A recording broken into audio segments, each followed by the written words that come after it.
Welcome to the MTD podcast. I'm Giovanni Albanese, hosting today's show, a passionate engineer and a very proud member of the MTD team. It's a privilege to be at the headquarters of Leader CNC Technologies today, based in Nuneaton, a leading supplier of machine tools and technology. Today we're looking to the journey of an engineering legend within our industry and discuss the ever-evolving landscape of engineering. I'm joined by two special guests. Firstly, Mike Sergineski. Very good. 9 out of 10. Mike, welcome to the show. An engineering legend with a career dating back to 1965, starting as an apprentice at Cincinnati Machine Tools and now sales director at Leader CNC Technologies. Hi, Mike, and thank you very much for having us in today. No, you're welcome, Gio. I'm pleased to be here. It's not to have spoken to anybody, but there we go. We'll have a go. We also have the pleasure to be joined by Paul Jones, an industry leader, an influencer, and the founder and managing director of MTDCNC. Paul started his engineering career at Rolls-Royce and then moved into machine tool sales for leading machine tool suppliers before starting up MTDCNC in 2007, I believe, Paul. 2007, yeah. 14 years ago now. Wow. Incredible. Yeah. Wow. I mean, that's gone fast. But I'm good. Yeah, Gio, nice to see you. And Mike, good to be here doing this podcast with you. Looking forward to finding out more about your journey in engineering. That's been a long one. not the end yet. Still plenty of time to go. Well, I don't know about the plenty, but there is still some time to go, yeah. Well, Mike, you started in 1965 at Cincinnati. Can you kind of tell our listeners, firstly, why you got into engineering? What attracted you to engineering? I suppose my father was a school teacher, so he was sort of on the academic side, and he made me do things like Latin and history, which I detested. And I wasn't very good at it, and I got very low marks. I was always quite practical, so I thought I'd have a go at engineering. And so rather than go through the university, when I left school, I was brought up in Gloucestershire, in the nice country village. Engineering was a good way to go. So I thought I'd have a go to an engineering apprenticeship. And I joined Cincinnati in the mid-60s, yeah. Were they making the machines there? Yes, they've been building the machines there. I did a 5-year apprenticeship, which is a technical apprenticeship, which included everything that they do in apprentices, going through the machine build, through the Did you do all like the hand scraping and stuff like that? Oh, absolutely. You did all the mundane tasks like having to file little block square and things like that, and cutting your fingers open on saw on a manual lathe and radial drills. But it was very, very good grounding because I found that unless you have a good basic knowledge of things, it's very difficult to progress. You can pick things up academically, but you need a hands-on approach. What was it like back in the factory? I say all those years ago, but back then, did they have all the? I mean, one of the things I always remember going through my apprenticeship is always being the butt of all the jokes, or was it the same for you? Or was it even worse back? No. I mean, you used to have this normal things that they do to apprentices and send you to the stores for a box of sparks and the long wait and all of these things. I think that's fairly standard throughout. It still happens, probably. It still happens. But I think, all in all, I enjoyed my apprenticeship. I did an HND. I've never been to university, but I thought I'd do an engineering degree. And then I did a lot of practical courses on electronics and things like that, which I found very useful. But the apprenticeship was very, very good. 5 years. Learnt a lot. It's a good grounding, isn't it? I mean, we have apprentices at our company these days. I know it's a different field in digital marketing, but their apprenticeships are only one year.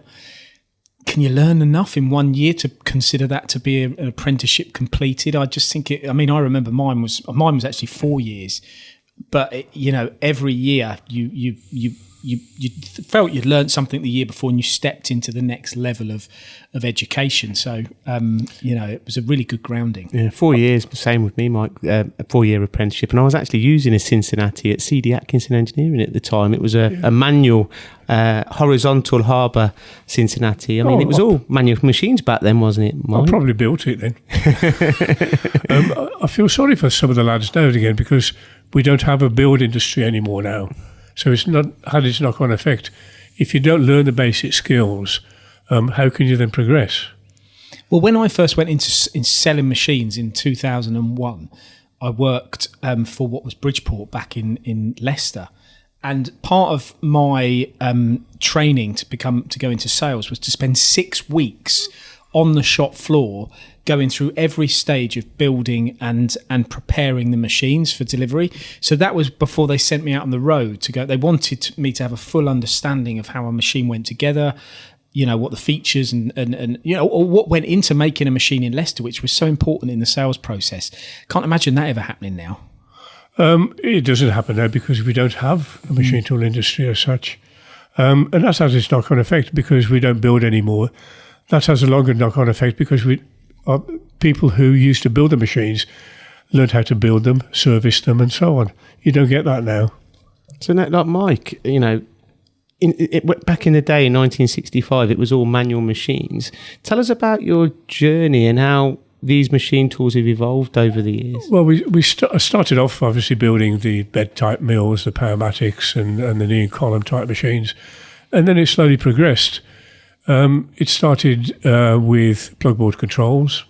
Then it went through the machines, NC, and it was a very slow evolution, really. I found it very, very interesting. So, I thought it was when I came here today. I haven't been back to Leader CNC for probably a couple of years, and it's always good to come back and see all you guys. I went to make a cup of tea a minute ago, and on one of the sides of the cupboards, as you open the cupboards, it's got all of the people that work here and how they take their tea or coffee. How many sugars do you think Mike has? 3. 4.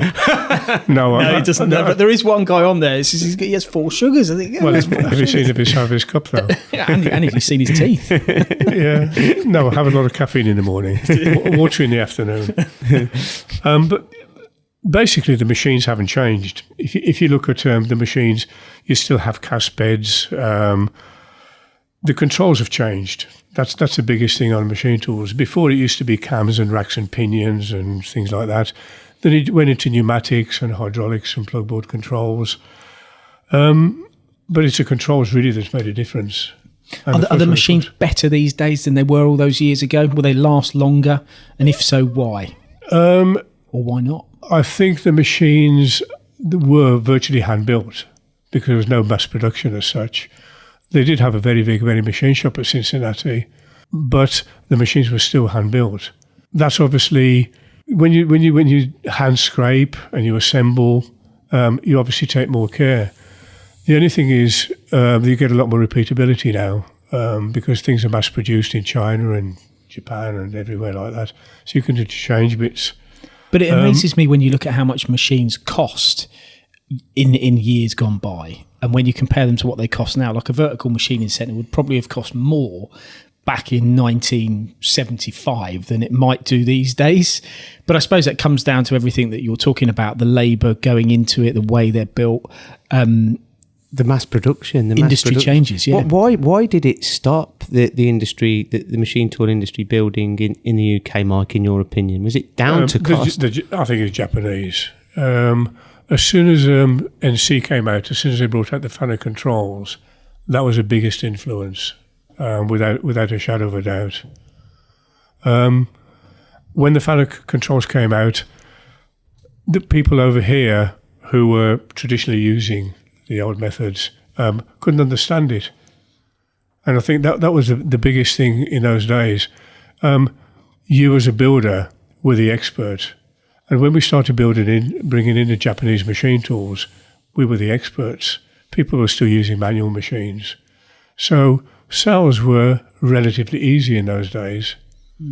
It was the engineering that was hard. I think that's turned the other way now, where the engineering is relatively easy on machine tools with modern diagnostics and things like that. Obviously, the way people buy machines are different. But now people are far more aware. You're now trying to sell to an audience and know more about CNC. Can you remember the first machine you sold? The first machine I sold wasn't actually for Cincinnati because I was never on sales at Cincinnati. when I towards the end of my apprenticeship, I did a lot of time in the showroom, and I was an application engineer, so I was doing programming and running the parts off, doing part programs, assembling, tooling, and so on. That then led me on to working at exhibitions. So I was a demonstrator and started to install machines at all the exhibitions. And this was for a fairly worldwide basis. That got me more interested into the service side of it. And I think because I'd been building and applying the machines, and I'd seen some of the machines being installed, that I thought, I could have a go at fixing these machines. So I went on product service for Cincinnati, and that was on the Cincinnati turret mills and things like that. But it was very, very different to what it is now. We were on product service, and because we were building the machines, actually, we were the experts. We had dealers all over the world, but they didn't really know the machines. The machines were factory built.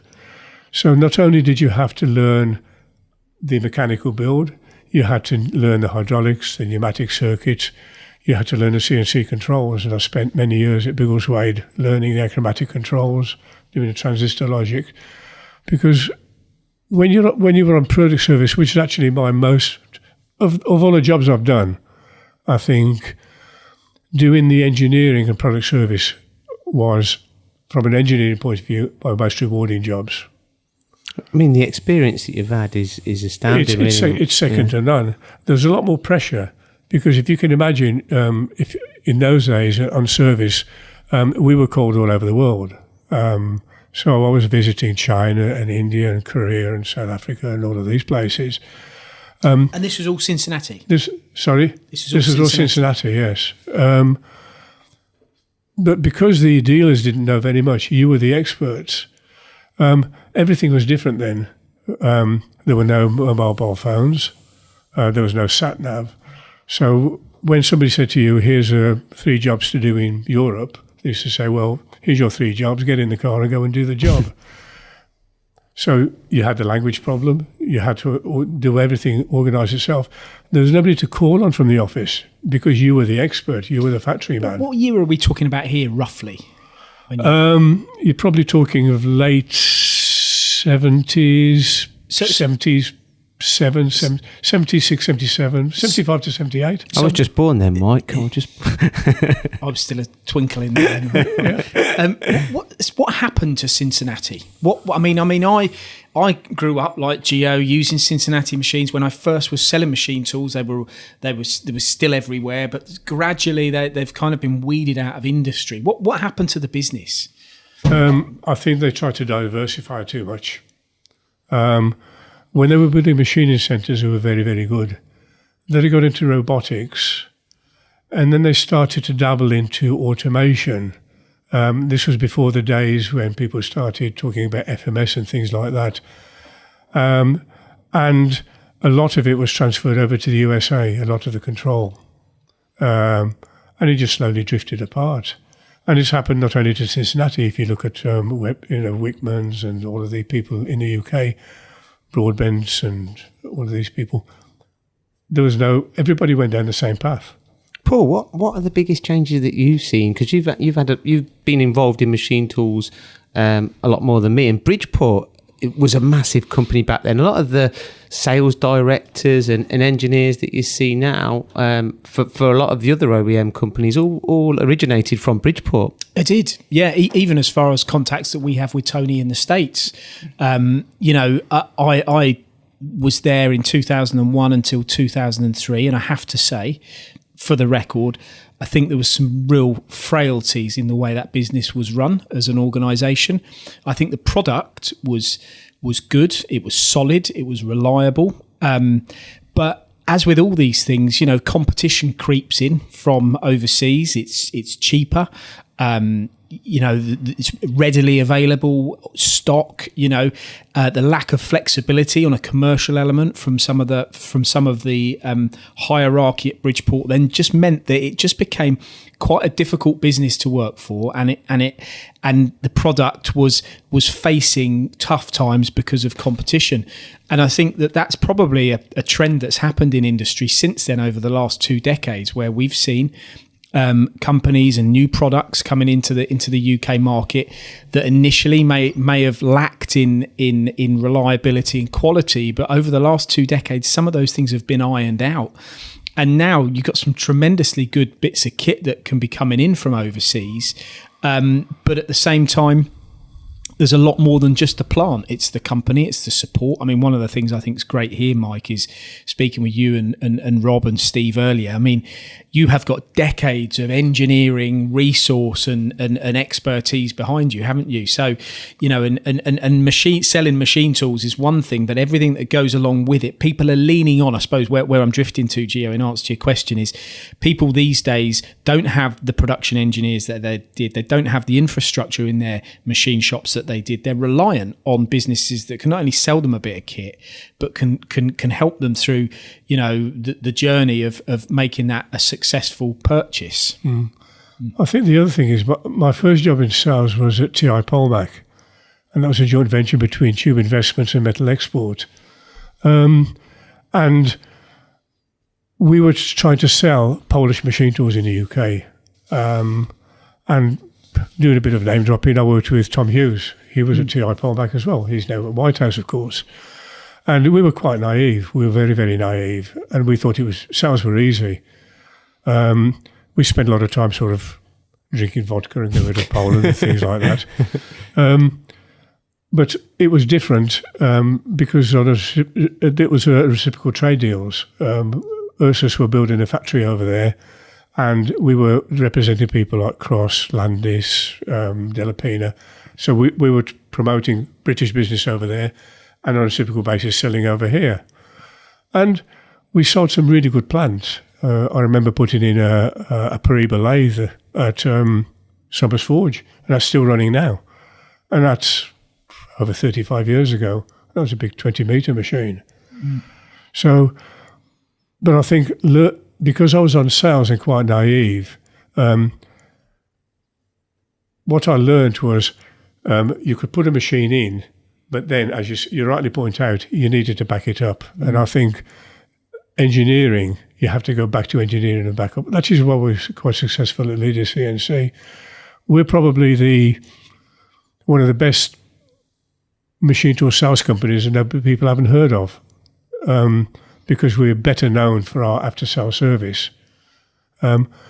We don't sell in volume. We sell solutions, which is again what you were saying. People haven't had the mentors, they haven't had the expertise, they haven't had the experience. Well, it's that looking at a part, isn't it? We always say it's looking at a part. How can you possibly begin to try and sell a machine to someone if you can't look at that part and think, how would I make that? How would I make that? What's the best possible way to make that? Imagine I owned that company. Imagine I wanted to win that business. What is the best machine that I can use to make that component? And I think if you haven't got that mentality and that interest, then you're never going to succeed as either an individual or a business, I don't believe. But I think what you've got to have, you've not only got to have the product knowledge, you've got to know the different markets and you've got to know automation. I left TI Polmac because to see the writing on the wall, because it was a time when Matrix Churchill and Paul Henderson and the crew were going through a bit of a rough patch, and Steve Britton, who I know very well. So discretion being a better part of it, I joined Standout Machine Tools. And we were selling Mandelli and Berthier, Favretto and all of these well-known makes, real quality stuff. I remember Mandelli. I used to have one of those in, I used to work at W.H. Allen's or Rolls-Royce in Bedford. W.H. Allen. I probably sold that machine. Did you? Mandelli, yeah, I remember it working, yeah. I remember the guy that used to work it as well. He used to play football with his son, yeah. Oh, right. Yeah. And I think because you have this broad knowledge of turning machines and grinding machines, big machines, small machines, that all puts you in good stead because everything's a learning curve. I mean, I still learn things every day. But you're absolutely right. People don't want to buy. Selling has changed so dramatically because we were trying to sell before to people who weren't aware of what CNC does. Everybody's aware of CNC now. So when you go into a plant, some of the people have got more knowledge about their specific sector than you've got. So you've got to then stand back and say, well, how can I apply what I've learned somewhere else to here? And that's always a good thing. I always do the same as you mentioned, Paul. I walk into a place and I never walk in with a brochure. I never go in to try and sell a machine. I'll go in and say, what do you want to make? Show me what you want to make. Money. They say money. Well, that's what pays the wages, isn't it, at the end of the day? But people are also tend to go down a rut. People have always made things the same way, never think outside the box. We've been in places where people have said, I want to buy a 5-axis machine. And you look at a part and you go, well, really what you could do with a lathe and a machining centre. You don't really want a 5-axis machine. And you give them the reasons, fine. And generally, they listen to you.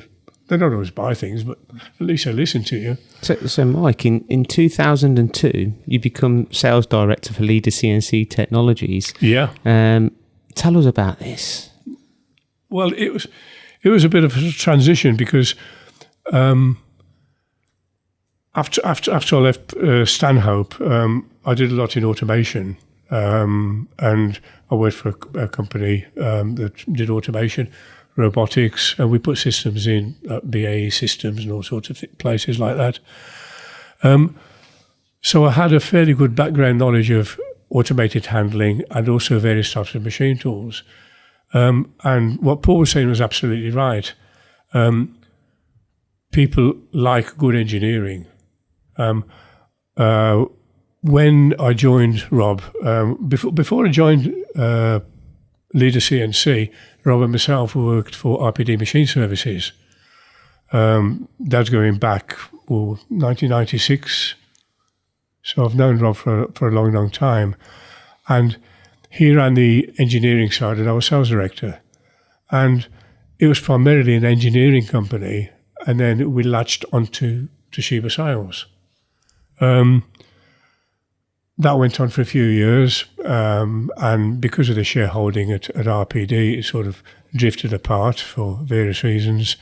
And Rob left to set up Leader CNC Technologies with 3 of the engineers who I had working with him. And Rob's always been passionate about engineering, and he's an excellent engineer. I've got a lot of time for that. I stayed on with Toshiba as sales director for what was then Stevens International, because I wasn't a service engineer anymore. I wouldn't have been very good working with Rob because we had nothing to sell, because Toshiba was still with Stevens International. And there were a few ructions backwards and forwards. And then there was a time when Toshiba and Hitachi came together, or tried to bail. Toshiba tried to bail Hitachi out, and I joined Mike Legg and I worked with, it was Steve Finn who was there, and some well-known names. Yeah. So I stayed with the product. Then after a few years, Robert got himself established. He'd got everything running at Leader CNC, and by some miracle, myself and Toshiba found its way back to Leader CNC. Miracles happen. So it's shan't go into the story. It's quite convoluted, and but yeah. So I joined Rob back in 2002. So I've been So here. you've enjoyed 2 decades here at the business, almost. Yes, yeah, absolutely. Yeah. Highlights of that? Highlights of that, we've had some really excellent years, and we've had some really rough years, because that's a thing. If you're selling volume commodity machines, which we don't do, you suffer very much with peaks and troughs. So when things are doing well in manufacturing industry, you can make some really good machine sales, both in volume and in cash terms. We don't compete with the volume commodity machines because we don't have a big showroom full of 6-inch chucking lathes and vertical and small vertical machining centres and little grinders. We try to concentrate on the bigger stuff. So that's where we are at the moment. So I've enjoyed every moment of it. We've sold some really big machines, and it's nice when other manufacturers approach you to take on their agencies because of your engineering expertise and say, not mine, this is Leader CNC. We were approached by Kitamura, and we took them on for a while, and we parted our ways since. And they went through rough days, and we had to drag it back from 0 sales and with their problems back to quite successfully selling quite a few machines. The same has happened with Nomura. We took on the sliders to give us a portfolio. Never sold anything. We've now sold some Nomura sliders. We took on Toyota, and we got an order for a Toyota last week. And these are people who have been trying to sell machines through Grupo Parpas as well. They were with another dealer for many, many years. No sales in the UK. And as you know, because you've seen some installations now, we managed to sell a few Parpas machines, which goes to show it's not the machine tools themselves. It's how you sell them and how you back them up that matters. So Mike, you mentioned earlier on in this podcast about you're a solutions provider. You're not just selling machine tools. Give us, our listeners, some examples of this, of how you've solved problems and solutions that you've provided. Well, if you take sort of a mixture of automation and machine tools, we sold quite a few machines to a company called VTL in Huddersfield. They were making parts for Jaguar Land Rover, the i4 and the i6 engines, where they had a problem where they had to maple ream long holes up to 600 millimeters long, and they were trying to do it horizontally. Well, as you know, things tend to drop. But trying to change auto tool change and ream with a 600 mil tool is not easy. There were no machines that we could find anywhere, but fortunately we had DMC. DMC, as you know, they're a machine tool builder who I saw this traditionally built. We spoke about this morning. So we went to DMC and said, we want a machine to do this. And they said, yeah, we can have one of you. We can take one of our verticals. We can take the base off. We could put a trunnion down on it, which was resourced in the UK. And we then put in 3 machines in a cell, 3 or 4 machines in a cell with a robot automatically loading and unloading parts. I remember seeing the solution going through the workshop here actually some years ago, I think. Yeah. It was something to do with the DMC with a huge long boring bar, yeah. That's right. And because the machine was adapted, again, we sold people what they needed. We could have just said, okay, we'll sell you a horizontal machining centre, but it's not really the right way to do the job. So you engineer your way around it. If you're trying to sell out of a brochure and out of a showroom, it's difficult to do that because you haven't got the engineering expertise or the place or the resources to do it. And we have that at Leader CNC. The Toshiba's the big one. We've seen quite a lot of these VTLs around. You do well with them, don't you? They're quite heavy industry in a lot of these pump casings and all, they're magic machines. They are. I mean, Toshiba have been going for many years. It's now Shibura machines. They've got their own foundry. They've got their own machine shop. They've got a proven track record. And when people look at VTLs, or when people look at the name Toshiba is now Shibura, they go, well, yeah, but they're expensive. They're Japanese. They're not, because they now build them in volumes. Obviously, we try to get them a bit quicker. But yeah, the VTLs are probably our best Shibura seller. I'm thinking 2 companies, T's Components, Desmond Engineering. You got machines in those 2, haven't you? Yes, we installed another one last week in AM Hydraulics. Did you? Oh, yeah. A brand new one, 200S as well. So we're still selling them. Yeah. The machine is out in the showroom. That's been sold as well now. We're waiting for that. Yeah, that's brilliant. And with these bespoke solutions and being a solutions provider, is that where you get your joy from in engineering, Mike? You're not just selling a box, if you like. You're actually selling that solution and it's a turnkey package. And I think that's the route we've been forced down, to be honest with you. You can't really offer a machine without teaching people how to use it properly. There's a lot of people out there. If you take now, a lot of people using CAD/CAM, and there's a lot of good graduates out there. There's a lot of expertise out there, but pure 5-axis is relatively new. So if you go to a place and say, right, okay, what do you want to make? And it's this component. You've then got to try and say, okay, we'll give you a solution. So I've lost my train of thought a little bit here. But that's where a lot of the enjoyment comes from, Mike. It is. It's a satisfaction of going in there and saying, look, you've always done it that way. Here's a better way of doing it. Here's a machine for doing it. And here's a method of doing it. And we'll do the fixtures for you. We'll do the tooling. We'll do the programs. And I think that's always the curiosity of an engineer, isn't it? It is analysing and looking and trying to make something a little bit better, trying to make it a little bit quicker, trying to make it maybe in a different way. That's how we all tick and all work, I think. And I think that's a good engineer. To me, a good engineer has to listen, learn, observe, and then apply that knowledge to solving somebody's solution. And you can't do that from a brochure. You can't do that from a book. It's impossible. Yeah, and there's so many different ways to skin a cat, isn't there? You can make the component in so many different ways, but it's finding the best solution for that application. Yeah, and I was picked up my train of thought again. If you take the advances in tooling, there's a lot of modern cutting tools now where people are on linear speed, fast linear speeds in applications and things like that, 200 bar coolant. Strategies, isn't it?